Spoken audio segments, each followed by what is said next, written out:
Dünən Amerika Birləşmiş Ştatları prezidenti Donald Trump və Rusiyalı həmkarı Vladimir Putin arasında çoxdan gözlənilən telefon danışığı baş tutdu. Təxminən 2 saat ərzində davam edən telefon danışığı sonrasında müxtəlif açıqlamalar gəlsə də, atəşkəslə bağlı yekun razılaşmanın əldə edilməsi barədə heç bir fikrə rast gəlmədik. Bəs Trump və Putinin danışığı atəşkəs istiqamətində gələcək addımlarda faydalı ola bilərmi? Bu suala cavab verməyə çalışacağıq. Paraleldəyik. Qeyd etmək yerinə düşər ki, Trump və Putinin danışığı prezidentlərə yaxın mənbələrin iddia etdiyi kimi heç də məhsuldar keçməyib. Ümumiyyətlə, məhsuldar keçdiyini o vaxt deyə bilərdik ki, konkret olmasa da hər hansı razılaşma olardı. Telefon danışığının sonunda açıqlanan tək razılaşma isə Putinin Ukrayna ilə dialoqa razılıq verməsidir. Maraqlıdır, görəsən Rusiya kiminlə dialoq aparmalı idi ki? Müharibə Ukrayna ilə edilmir. Yəni, həqiqətən sirr idi ki, Rusiya danışıqları Ukrayna ilə aparmalıdır. Bu isə görüşün nə qədər təzadlı keçdiyini göstərir. Təsəvvür edin, 2 saatlıq danışığın ən yaxşı tərəfi Putinin dialoqa maraqlı olduqlarını deməsi olub. Bəs yaxşı bəhs etdiyimiz təzadlar nələrdir? Niyə ABŞ prezidenti hələ seçki kampaniyası zamanı mən prezident olsam müharibəni 24 saata bitirəcəm vədini yerinə yetirə bilmir? Onun vədlərini boşa çıxaran Rusiya siyasətində Trump niyə daha radikal addımlar atmır? Gəlin təzadlı məsələləri aydınlaşdırmaqla başlayaq. Burada əsas təzad ərazi məsələsidir. Rusiya işğal etdiyi ərazilərlə bərabər hələ keçirə bilmədiyi bir sıra bölgələri də Ukraynadan tələb edir. Rəsmi Kiyev isə nəinki həmin əraziləri verməyə razılaşır, əksinə bütün işğal olunmuş ərazilərdən, hətta 2014-cü ildə ihlaq edilən Krımdan da Rus qüvvələrinin çıxarılması şərtini qoyur. Ukraynanın tərk silahı isə bir digər önəmli təzad kimi qarşımıza çıxır.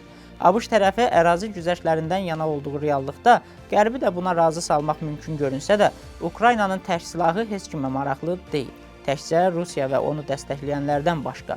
Joe Biden dönəmində bir digər təzad olan Ukraynanın NATO-ya üzvlüyü məsələsi isə bugün nəinki təzadlı məsələlər sırasından çıxarılıb, hətta Kiyev özü də bu məsələdən artıq demək olar ki, heç danışmır, yaxud formal olaraq danışır. Ən əsası, Qərb və ABŞ faydalı qazıntılarla zəngin olan Ukraynanı itirməmək üçün mübarizəyə davam edir. Yaxşı, bəs Trump niyə onun məqsədlərinə çatmasına mane olan Moskvaya qarşı daha sərt addımlar atmır? Trump administrasiyası ABŞ-ın bütün gücünü bu bölgəyə cəlb etməsinə qarşıdır.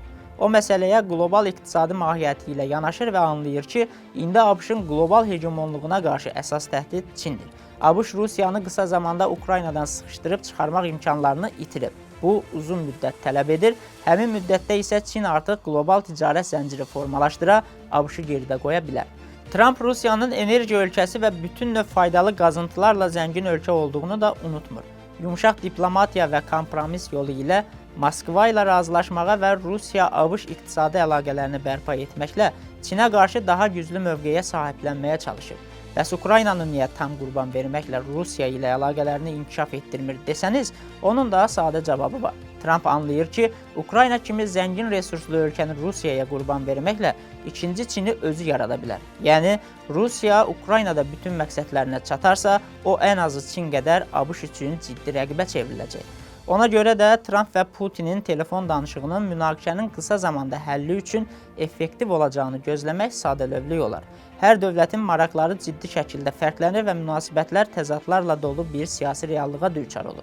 Bir tərəf hər hansı bir ölkə ilə mübarizədə qələbə üçün tam efor sərf etmək istəmir. Daha doğrusu edə bilmir və bu da təzadların davam etməsinə, münaqişələrin bitməməsinə səbəb olur.